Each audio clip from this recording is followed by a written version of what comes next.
चला तर मग आज सादर होत आहे बाबांची प्रसिद्ध झालेली 5वी कथा, जिचं नाव आहे ॲक्सिडेंट आणि ती प्रसिद्ध झाली होती जत्राच्या मार्च 1965 या अंकामध्ये. दुपारची वेळ झाली. बडीशेप, सुपारी नाहीतर मसाला पान मारून शनिवारातली मंडळी आरामशीर पडून राहिली. उष्टी खरकटी काढून बायका रिकामा वेळ गप्पा मारत काढत बसल्या.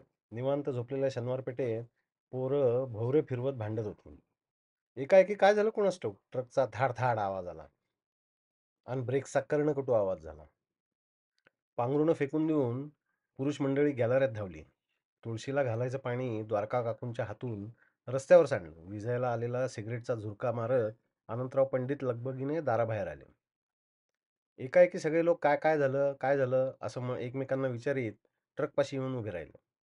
ट्रकच्या मागच्या दोन चाकांमध्ये एक सायकलवाला बेशुद्ध पडला होता. सायकलचा पार पार चुराडा झाला होता.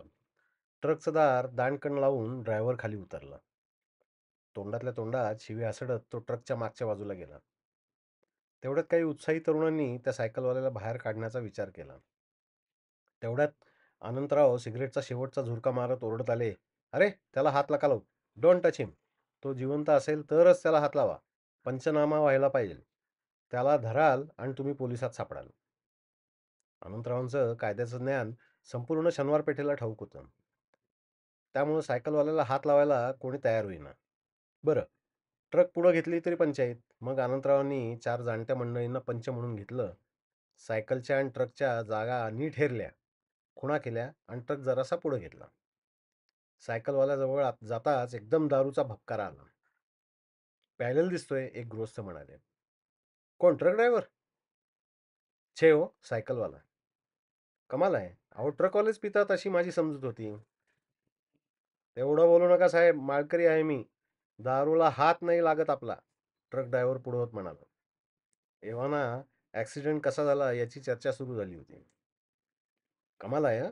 आणि हा सायकलवाला ट्रकच्या मध्यभागी कसा गेला?" "मिस्टर, सायकलवाला मध्ये नाही गेला. ट्रक त्याच्यावरनं गेला. आता सायकलवाला चाकाखाली सापडला नाही हे त्याचं नशीब." "अहो, अपघात कसा झाला हे नंतरचं आहे. त्या माणसाला जगवणं आपलं कर्तव्य आहे." शनिवार मारुती पासले गणपतराव जोशी गरजले. "एकदम कांदा आणा, कांदा आणा, पाणी घे रे," अशी ओरड झाली. तशी काही लोक घरात धावले. बादलीभर पाणी परवडते कुणाला नसायला, म्हणत एक तांब्याभर पाणी घेऊन वामनराव गोळे त्या सायकलवाल्याच्या तोंडावर पाण्याचे हापके मारू लागले. रहस्यकथांचं पारायण केलेल्या एका उत्साही कॉलेज तरुणीनं डायरीत ट्रकचा नंबर व मेक टिपून ठेवला आणि समजा ट्रक ड्रायव्हर पळून गेला तर त्याचं वर्णन करता यावं म्हणून त्याच्याकडे रोखून नजर लावली. तो माणूस जरासा शुद्धीवर आला. त्याला फक्त मुका लागला होता. त्याची दारू हळूहळू उतरत होती. ट्रक ड्रायव्हरपाशी 4-5 मंडळी गोळा झाली होती. ट्रकवाल्याला कुणाची सहानुभूती मिळायचं चिन्ह नव्हती. अपघात झाला ना, हे ट्रकवाले बेफान झाले आहेत. अरे, माणसाच्या जीवाची काही किंमत? रस्त्यावरनं हिंडणं सुद्धा तारेवरची कसरत झाली आहे. ह्यांच्यामुळं सगळे ट्रकवाल्याला टोचून बोलू लागले. माझी काही चूक नाही हो. मी गाडी अगदी हळू चालवत होतो. आता या बोळातून हा आला आणि गाडीवर साईडने आदळला. मी तेवढ्यात ब्रेक मारला. तोपर्यंत गृहस्थ ट्रक खाली. थोडी मिस्टेक झाली असती तर मरत होता. मरता मरता वाचवला याला. कोपऱ्यावर भोवरा खेळणारा एक उंचेला मुलगा भोवऱ्याभोवती जाळी गुंडाळत पुढे येत म्हणाला, "हा सायकलवालाच मध्ये आला. मी भोर जाळी टाकली होती बोळाकडं. तेवढ्यात हा आला तिकडनं. मी साईडला झालो म्हणून माझ्यावरतीच आदळला असता. चले हो बाजूला. उगा रिकामा गप्पा करतो इकडं मोठ्या माणसांमध्ये." एका वस्तादनं त्याला बाजूला सारलं. ते पोरगं कोपऱ्यावरच्या आपल्या बापाच्या दुकानात गेलं. त्यानं आपल्या बापाला उठवलं आणि अपघाताचं इत्थंभूत वर्णन करून सांगितलं. तसा गजानन सायकलवाला पायजम्याला गाठ मारत ट्रककडे धावला. त्यानं त्या सायकलवाल्याकडे पाहिलं. एकदम तो आश्चर्यानं ओरडला, "फुल्या, फुल्या, फुल्या, पुंड्या! इथं कशाला आलास मारायला?" ट्रक खाली सापडलेला माणूस गजाननच्या माहितीतला आहे असं कळल्यावर लोकांना गजाननबद्दल एकदम आदर वाटू लागला. पब्लिकनं गजानन भोवती कोंडाळं केलं आणि हा पुण्या कोण याची चौकशी सुरू केली. "अहो, हा पुंडलिक जगदाळे, कसब्यात पानाचं दुकान आहे याचं. नंबरी आहे. फुल्या, फुल्या, फुल्या. परवा मला म्हणाला, पंजा लाव, लागल तितकं पैसे."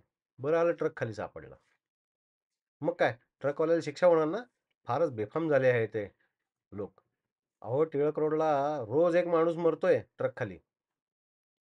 तसं म्हणू नका राव. पुंड्याचीच मिस्टेक आहे. याला कोणी सांगितलं होतं बोळातनं ट्रकवर जायला? नाही, तुम्ही खरंच सांगा. म्हणजे याला काही कारण होतं का? आणि दारू पितो हा. यालाच पकडलं पाहिजे. एवढ्या गडबडीत पोलीस आले. त्यांनी रीतसर पंचनामा केला. पब्लिकला पंचनामा कसा करतात हे पहिल्यांदाच पाहायला मिळालं.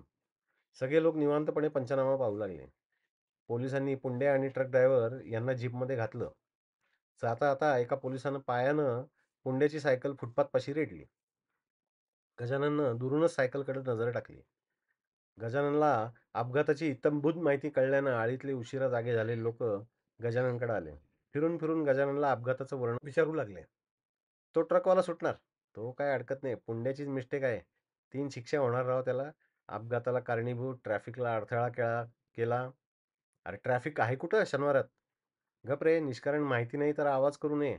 तर काय? अपघात केला, ट्रॅफिकला अडथळा केला आणि दारू प्यायलेला. दारू प्यायला काय सरकार नको म्हणतंय? प्यायला हरकत नाही, पण सापडायचंच नाही. म्हणजे गजानन सारखं. "ए गपे फुल्या फुल्या." तो पुंड्या फुल्या फुल्या दारू प्यायला आणि ट्रक खाली गेला. मधल्यामध्ये माझं नाव कशाला सगळ्या पब्लिकच्या देखत? सध्या काय भाव आहे? 12 आणे. शेर का? नाही पावशेर. उगाच माहिती नाही आणि काही नाही. उगा आपलं उचलली जीभ. पण ट्रकवाला अडकणार. अगदी सक्त मजुरी. सोडा राव. ट्रकवाल्याला शिक्षा झाली तर सायकलचं दुकान बंद करीन. उगाच नाही पाठी लावत जय मल्हार सायकल मार्ट. खंडोबाचे भक्त काय उगाच सांगतात? उद्या पेपरात येऊ द्या ट्रकवाल्याला शिक्षा म्हणून. हातातला पाना खाली ठेवीन. परत म्हणून हात नाही लावायचा. पण काय गजानन, तुझा तो पुंड्या का कोण वाचला बिचारा. अगदी मरत होता. बाकी नशिबाच्या गोष्टी असतात या. अगदी मध्ये सापडला तरी रक्ताचा थेंब नाही. वाचला बिचारा. आणि मेला तरी काय त्याचं? इथं आहे का कोणी कुंकू पुसणारं? म्हणजे स्वतःच्या बायकोला जाळली आहे ना दारूच्या नशेत. खरं की काय? मग काय? खोटं सांगतोय? हातावर डाग आहेत त्याच्या भाजल्याचे. नंतर गेला शहाणा तिला विजवायला. पण रक्षा झाली होती तिची. आरारारारा! क्षणभर त्या कोंडाळ्यात शांतता पसरली. सगळी माणसं एकमेकांकडे पाहू लागली. काय माणूस का हैवान आहे हा? स्वतःच्या बायकोला जाळणारा मेला असता ट्रक खाली. परमेश्वराची इच्छा काय आहे बघा. देव नाही तरी वाईट माणसांनाच जास्त आयुष्य देतो. मग जराशानं गजानन म्हणला, बाकी शनिवारात ॲक्सिडेंट झाला हे एक प्रकारे बरंच झालं. कसं? अहो माणूस काय बेशुद्धीवरनं शुद्धीवर येतो. जखमा भरून येतात. आता पुंड्याच्या नशिबानं काही झालं नाही त्याला. पण सायकलचं बघा ना, पार वाटोळं झालंय. रिम टाकली पाहिजे, शिवाय टायर ट्यूब हवी, स्पोक्स गेले, चिमटा आऊट काढायचा आहे, हँडल झाडायला पाहिजे. अहो माणूस काय सुटेल काय देत ना. पण सायकलचं काम 25-30 रुपयाचं आहे. शनिवारात जय मल्हार खेरीज व्हायचं नाही ते. धन्यवाद.